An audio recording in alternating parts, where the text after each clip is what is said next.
Sheldon Waters, known on the streets as Shorty Pop, was born and raised in Washington, D.C. in the 1960s. Growing up in the nation's capital, Waters, like many others from his generation, faced significant challenges, including poverty and the pervasive influence of drugs and crime in his community. The inner-city neighborhoods of D.C. during this period were plagued by economic decline and social unrest, which created an environment ripe for the rise of the drug trade. Sheldon's upbringing was marked by these harsh realities. He grew up in a neighborhood where drug dealers were some of the most prominent and respected figures, offering a glimpse of a life that promised money, power, and escape from poverty. Amidst the chaos of his upbringing, Pop found solace and purpose in music. Joining the 6th Street Junkyard Band, Pop discovered a talent for rapping and dancing that set him apart from his peers. Through his involvement in the band, Pop formed close bonds with his fellow bandmates. Together, they embarked on a musical journey that provided an escape from the harsh realities of their environment. Behind the scenes of Pop's musical pursuits, his family life was riddled with dysfunction and abuse.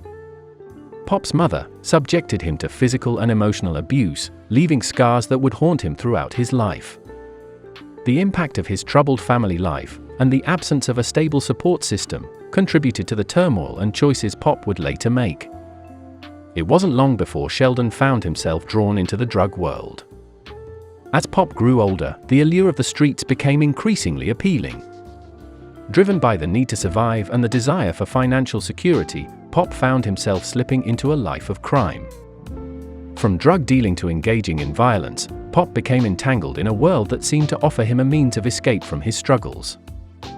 During the late 1970s and early 1980s, Washington, D.C. saw a dramatic increase in the availability of drugs, particularly heroin and later crack cocaine. As the drug trade grew, so did the violence and crime associated with it. Young men like Sheldon saw the drug trade as a way to make quick money and gain respect on the streets. Sheldon became involved in the drug trade at a young age, quickly earning a reputation for being tough, street smart, and willing to do whatever it took to succeed. He was known for his small stature, which earned him the nickname Shorty Pop, but his size belied his fierce reputation. He was not someone to be underestimated, and he soon became a key player in DC's drug scene. Sheldon operated primarily in Southeast DC, a part of the city that was particularly hard hit by the crack epidemic. As crack cocaine flooded the streets in the mid-1980s, Sheldon expanded his operations, dealing in large quantities of the drug and establishing himself as a significant figure in the local drug trade. He was known for his business acumen, his ability to avoid law enforcement, and his willingness to use violence to protect his interests. The crack epidemic in Washington, D.C. was devastating. The city, often referred to as the murder capital of the United States during this period, saw a dramatic increase in homicides, most of which were related to the drug trade. The competition for territory and control of the lucrative crack market led to violent confrontations between rival dealers and gangs. Sheldon was in the thick of this deadly game, navigating the dangers of the streets with a combination of cunning and ruthlessness.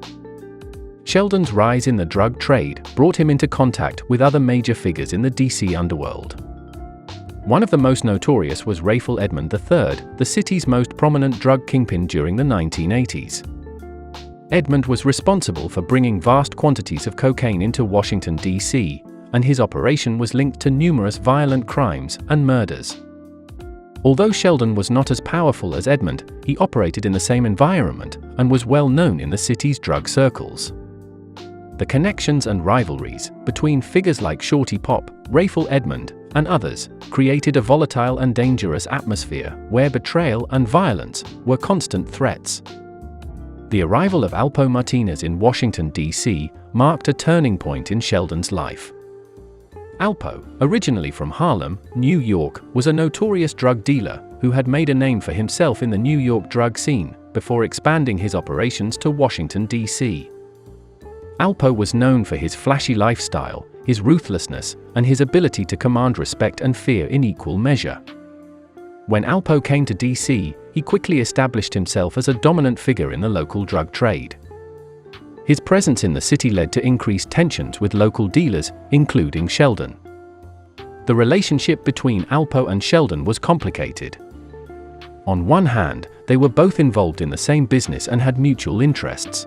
On the other hand, they were competitors in a deadly game, where trust was scarce and betrayal was common. The exact details of the events leading up to the murder of Sheldon Walker are shrouded in mystery and conflicting accounts. However, it is widely believed that tensions between Alpo Martinez and Sheldon escalated to the point where Martinez saw Walker as a threat that needed to be eliminated. According to some reports, Sheldon and Alpo had a falling out over business dealings, possibly related to drug distribution or territory. In the world of the drug trade, such disputes were often settled through violence, and Alpo was known for not hesitating to use lethal force to protect his interests. In the early 1990s, Alpo Martinez allegedly lured Sheldon into a trap under the pretense of resolving their differences. Instead, Alpo had planned to kill Walkers. On the fateful day, Alpo, along with his associates, reportedly shot and killed Sheldon Walker, leaving his body in a secluded area. The murder was brutal and sent shockwaves throughout the Washington, D.C. area, serving as a reminder of the deadly nature of the drug trade. The murder of Sheldon Walker was one of many violent incidents during the crack era in Washington, D.C.